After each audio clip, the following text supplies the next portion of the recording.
আল্লাহর পয়গম্বরের সাহাবী হযরত আলী রাদিয়াল্লাহু তাআলা আনহু কেমন দানশীল আমি কিতাবের মধ্যে পড়েছি।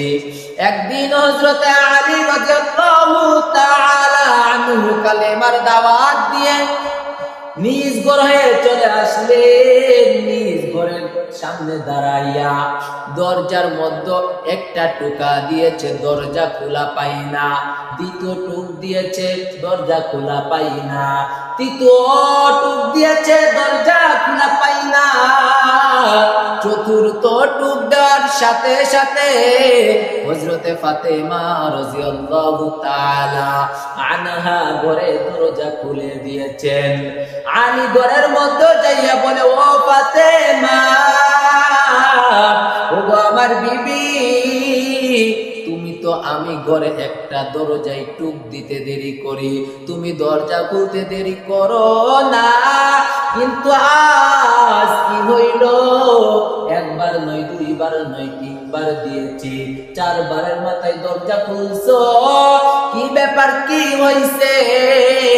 ফাতেমা চোখের পানি ছেড়ে দিয়ে কান্না করে আর বলে, ও প্রাণের স্বামী আমার, ও কলিজার টুকরা স্বামী আমার, আপনি তো জানেন একটা সপ্তাহ আমাদের ঘরের মধ্যে কোনো খাবার নাই, আমাদের ঘরের মধ্যে একটা সপ্তাহ খাবার নাই।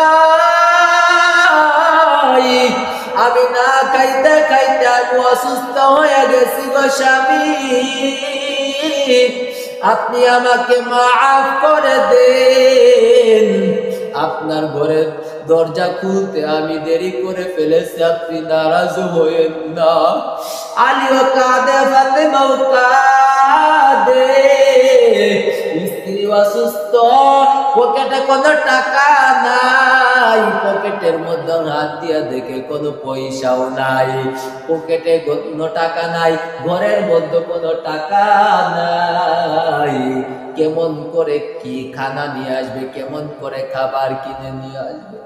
ফাতেমা আলীকে বলে, ও স্বামী আমার, আমি তো বড় অসুস্থ, বাজার থেকে কোনো খাবার কিনে নিয়ে আসেন, কোনো খাবার খাই, কোনো ফল ফ্রুট কিনে নিয়ে আসেন খাই। আলী পকেটের দিকে তাকায় আর চোখের পানি ফেলে, কারণ আলীর কাছে তো টাকা নাই। ফাতেমা আলীর চোখের পানি দেখে বলে, ও স্বামী, আপনি কান্না করবেন না, কান্না করবেন না। ও স্বামী, আমার বাবা আমাকে একটা চাদর দিয়েছিল শীতের সময় গায়ে দেওয়ার জন্য। ও স্বামী, আপনি আমার বাবার চাদরটা বাজারে বিক্রি করিয়া আপনি কিছু কিনে নিয়ে আসেন, আমি খাই, সুস্থ হয়ে যাব। আলী চাদরটা নিয়ে বাজারে বিক্রি করিয়া একটা আনার ফল কিনিয়া আবার মক্কার গলি দিয়ে আসতেছেন।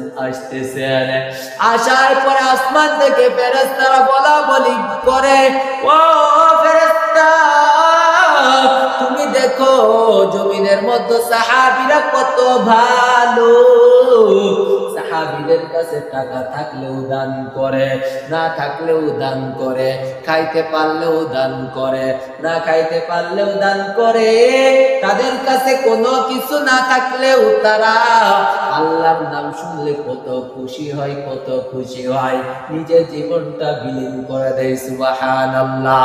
আসমান থেকে দুই ফেরেশতা এরকম বলা বলি করে,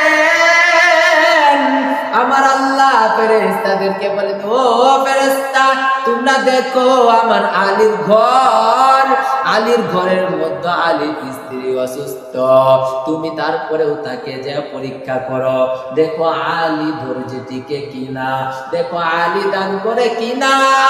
ও ফেরেশতা, তোমরা আলীকে যাইয়া এমনি কিছু চাইলে পাবা না, কিন্তু যখন আমি আল্লাহর নাম বলবো, আল্লাহর রাস্তায় কিছু দাও, দেখবে আমার আলী তোমাকে ফলটা দিয়ে দিবে। সুবহানাল্লাহ। আসমান থেকে ফেরেশতা বৃদ্ধা সেজে একটা গাছের আড়ালে দাঁড়ায় আছে।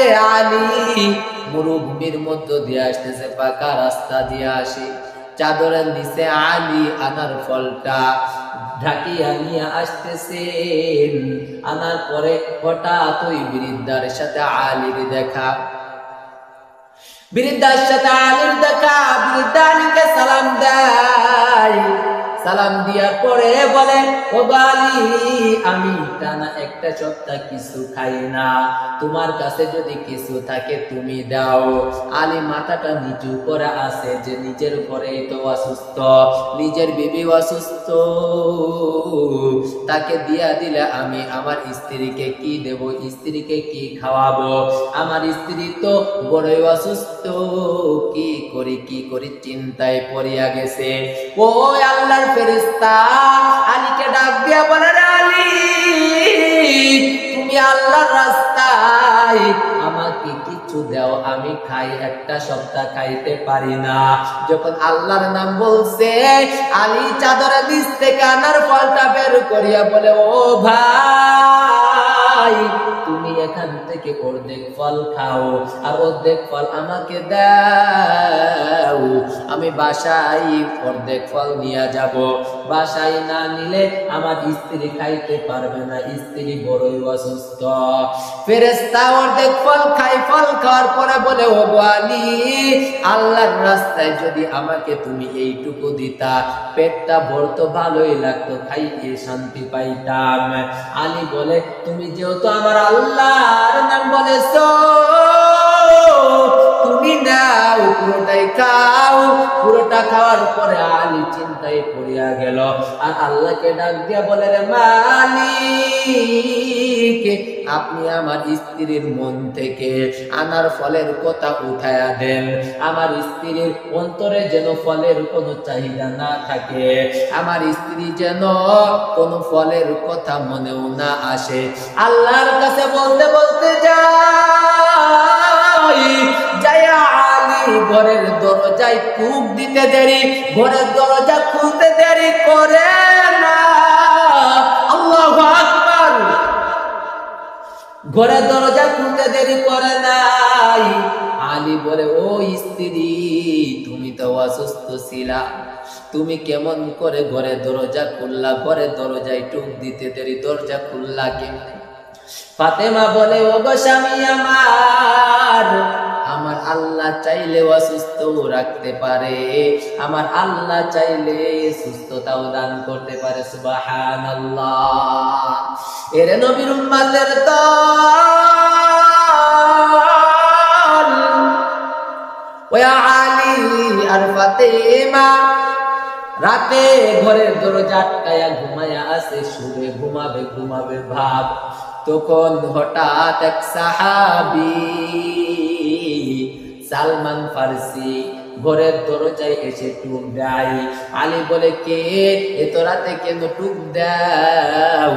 বলে, ও আলী ভাই, দরজাটা খুলো, দরজাটা খুলো। আলী বলে, কে তুমি পরিচয় দাও। হযরতে সালমান ফারসি বলে, আমি সালমান। ঘরের দরজা খোলো, তোমার জন্য হাদিয়া আসছে।